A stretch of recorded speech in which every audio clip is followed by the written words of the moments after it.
నమస్తే. Welcome to public power. సంక్షేమ పథకాల విషయంలో తప్పు పబ్లిక్‌దా, పొలిటికల్ పార్టీస్‌దా?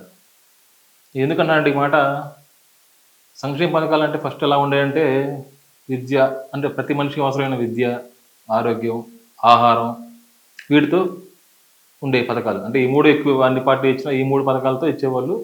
పబ్లిక్ అవసరం కూడా ఇదే కాబట్టి వాళ్ళంతా ఇచ్చేవాళ్ళు.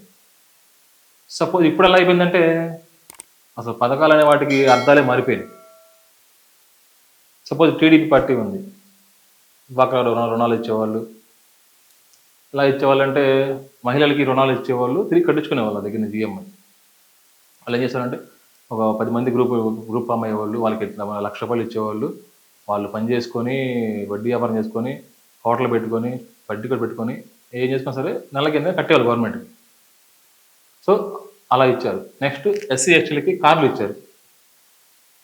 ఎట్లా ఇచ్చారంటే పెద్ద పెద్ద కార్లు, మంచి కార్లే ఇచ్చారు. వాళ్ళకి ఇచ్చేవాళ్ళు. నెల నెల ఈఎంఐ కట్టించుకునేవాళ్ళు. అన్ని కార్లలాగే బ్యాంక్ నుంచి రుణాలు ఇప్పించేవాళ్ళు. ఆ కారు వాళ్ళు ట్రావెల్స్ తిప్పుకొని నెల నెల ఈఎంఐ కట్టేసేవాళ్ళు. జన్మభూమి పథకం అని అలా టీడీపీ విధానం అలా ఉండేది. అయితే కాంగ్రెస్ పార్టీ ఏం చేసిందంటే రుణమాఫీ, ఆరోగ్యశ్రీ, 108, ఫీజు రీయింబర్స్మెంట్ ఇలా వాళ్ళ తీరు ఒకలాగా ఉండేది. అంటే వీళ్ళు ఎట్లా ఇచ్చేవాళ్ళు, కాంగ్రెస్ వాళ్ళు ఏం చేశారంటే రుణమాఫీ రైతులకి ఎక్కువ ఇచ్చేవాళ్ళు. రుణమాఫీలని, బంగారు రుణమాఫీలని, ఆరోగ్యశ్రీ అని, ఫీజు చిన్న స్టూడెంట్స్కి ఫీజు అని ఇలా వాళ్ళ పథకాలు ఉండేవి. ఎప్పుడైతే వైసీపీ ప్రభుత్వం అధికారంకి వచ్చిందో సంక్షేమ పథకాలు అనే మీనింగ్ మారిపోయింది.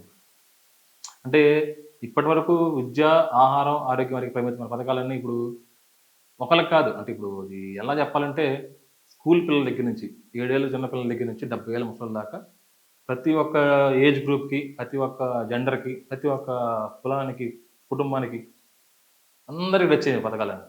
అంటే బీసీ మహిళని, కాపు మహిళని, ఒకటి కాదు అమ్మఒడని అలా ప్రతి మనిషికి టచ్ అయింది పథకాలు.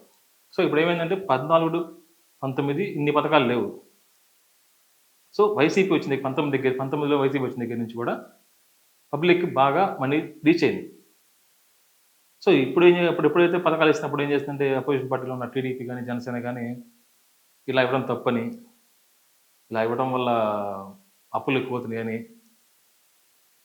సో వాళ్ళ విధానం ఎలా అంటే ప్రతి అమ్మఒడి ఇచ్చారు. అమ్మఒడి ఇవ్వడం వల్ల అప్పులు ఎక్కువవుతుంది రాష్ట్రానికి. కాపు మహిళని, బీసీ మహిళని ఇలాంటి పథకాలు ఇచ్చుకుంటూ పోతే రాష్ట్రం ఏమైపోవాలి, శ్రీలంక అయిపోయిద్దని స్థాయికి వాళ్ళు విమర్శించారు వైసీపీ. సో ఎప్పుడైతే వైసీపీ ప్రభుత్వ పథకాల వల్ల ప్రజల్లో ఆదరణ పెరిగిందనుకున్నారో నెక్స్ట్ ఎలక్షన్స్‌కి అంటే 24 మొన్న ఎలక్షన్స్‌కి వీళ్ళు ఏం చేశారంటే మేము జగన్ ఇచ్చే పథకాలు ఏవి ఆపమని, జగన్ కన్నా ఒక పథకం ఎక్కువ ఇస్తామని చెప్పారు. ₹1 ఎక్కువ ఇచ్చారు కూడా. ఇప్పుడు అమ్మఒడి పథకం ఉంది. వైసీపీ గవర్నమెంట్‌లో ఇంటికి ఒకళ్ళకి ఇచ్చేవాళ్ళు. అదే తప్పు అన్న టీడీపీ, జనసేన, బీజేపీ పార్టీలు ప్రచారంలో ఏం చేసినాయంటే మేము ఒకళ్ళకి కాదు ఇద్దరికి ఇస్తాం, ముగ్గురికి ఇస్తాం, నలుగురికి ఇస్తాం అని చెప్పారు. ఒక కుటుంబంలో 5గురికి ఇచ్చారు. ఆ పేపర్‌లో పడింది ఆ విషయం. మెయిన్ పేపర్‌లో వేశారు. ఒకే కుటుంబంలో 5గురికి అమ్మఒడి ఇచ్చారండి. సరే ఒకళ్ళకి ఇస్తే తప్పు, అప్పులన్న పార్టీలు కూడా సేమ్ అదే పందాకి వచ్చి 5గురికి ఇచ్చినాయి ఒకసారి. అంటే ఒకే ఇంట్లో 5గురికి ఇచ్చారు వాళ్ళు. ఇస్తున్నారు. ఫ్రీ బస్సు, మహిళా మహాశక్తి అని మహిళలకి ఒకటి ఇస్తున్నారు. నిరుద్యోగ భృతి. ఇలా ఏమవుతుందంటే ప్రతి ఒక్కళ్ళు పోటీలు పడి పథకాలు పెట్టి, ఈ పార్టీ అయినా పథకాల పోటీ పడి పెట్టి పెంచేశారు. ఆ డబ్బులు పంచే విధానాన్ని బాగా పెంచేశారు. ఇప్పుడు సపోజ్ అమ్మఒడి ఒకరికి ఇస్తారు, వీళ్ళు ముగ్గురికి ఇచ్చారు. ఎలక్షన్లు వస్తాయి మళ్ళీ 4 ఇయర్స్‌లో. అప్పుడేం చేయాలి? ఇప్పుడు ఒకరికి ఇచ్చారని చెప్పి వీళ్ళు నలుగురికి ఇచ్చారని చెప్పి ప్రచారం చేశారు, అధికారంకి వచ్చారు. ఇప్పుడు వైసీపీ ఏం చేస్తుందంటే మేము కూడా నలుగురు ముగ్గురికి ఇస్తాము. కాకపోతే 20,000 ఇస్తామని చెప్తారు. చెప్పదు కదా! ఇప్పుడు ఇలాగే చెప్తే వీళ్ళు ఓటేరు కదా! ఇప్పుడు నలుగురికి ఇచ్చారు వీళ్ళు. ఎన్ని కోటేయాలంటే ఏం చేయాలి అతను? 5గురికి చెప్పాలి. ప్లస్ అమౌంట్ పెంచాలి కదా! 15,000 ఇస్తానని 15,000 నుంచి 20,000 చేస్తారు. సేమ్ టైం వీళ్ళు ఏం చేస్తారంటే మేము 25,000 ఇస్తామంటారు. ఈయన 30, ఆయన 35, 40, 50 ఎలా అయిందంటే స్థాయికి ఒక స్థాయికి వెళ్ళిపోయి ఫ్రీ బైస్ ఎవరు ఎక్కువ ఇస్తారో వాళ్ళకే ఓటేస్తారు జనం వచ్చేస్తారు. ఎందుకంటే దీనికి అంతం లేదు కదా! ఇప్పుడు ఒకళ్ళ నుంచి ముగ్గురికి వెళ్ళింది, నలుగురికి వెళ్ళింది. సో ఇప్పుడు ఈయన అమౌంట్ పెంచాలి. ఏం పెంచం కానీ ఈయన పెంచుతారంటాడు.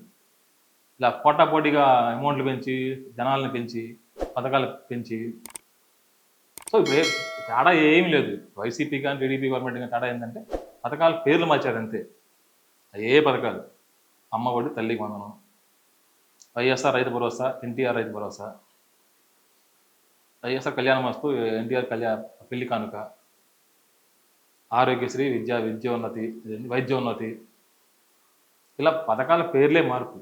పథకాలు ఇద్దరు ఒకేలాగా ఇస్తున్నారు, ఒకటే అమౌంట్ ఇస్తున్నారు. కొన్ని అడిగినాయి ఇంకా అంటే ఎప్పుడు టీడీపీ గవర్నమెంట్లో ఫస్ట్ నుంచి కూడా డబ్బులు ఇవ్వడం అనేది లేదు వాళ్ళకి. వాళ్ళు ఏం చేస్తారంటే కొన్ని యాడ్ చేశారు. Free cylinder, free bus. అంటే ఫస్ట్ నుంచి మన పబ్లిక్ ఎలా ఉండేదంటే వైసీపీ లాగా టీడీపీ కొన్ని పథకాలు ఇవ్వలేరా, వైసీపీ కొన్ని పథకాలు ఎక్కువ ఇచ్చారని పబ్లిక్ బయట టాక్ ఏంటంటే చాలా వరకు పథకాలు ఊరక ఇచ్చారని. అంటే ఇప్పుడు ఆటో వాళ్ళకని, వాహన మిత్ర అని, బడ్డీ కొట్టు వాళ్ళకని, సెలూన్ వాళ్ళకని, ఇలా కొన్ని పథకాలు ఉన్నాయి. అంటే అవసరం లేని పథకాలు ఇచ్చారని టాక్ బయట బాగుంది.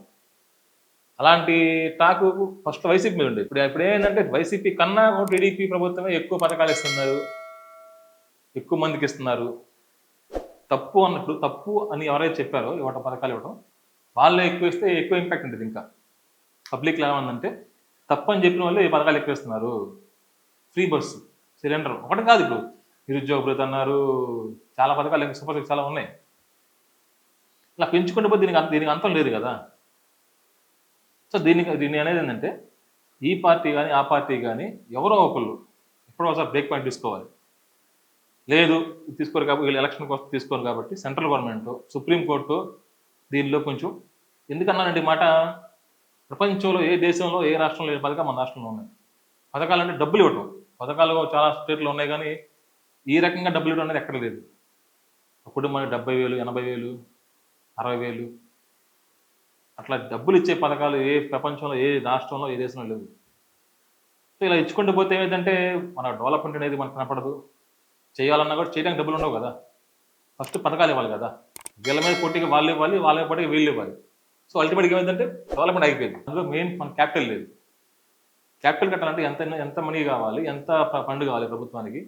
పథకాలు ఇచ్చుకుంటూ పోతే ఫండ్ ఎలా వస్తుంది గవర్నమెంట్కి, మరి పాపం అది నెక్స్ట్ క్యాపిటల్ ముందుకు అలా వెళ్ళేది.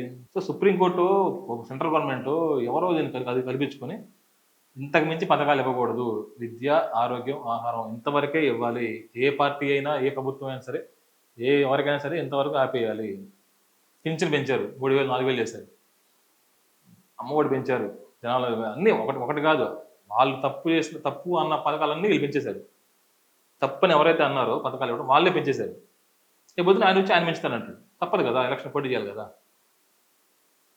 సో ఇప్పటికైనా సరే సుప్రీంకోర్టు, సెంట్రల్ గవర్నమెంట్ పిలిపించుకొని ఓన్లీ ఇంతవరకే మీరు పథకాలు ఇవ్వాలి అని రూల్ పెడితే తప్పితే ఈ పథకాలు ఇక్కడితో ఆగవు.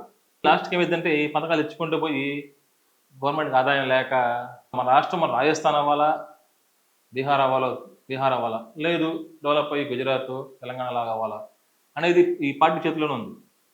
పథకాలు ఆపేసేయాలి ఫస్ట్.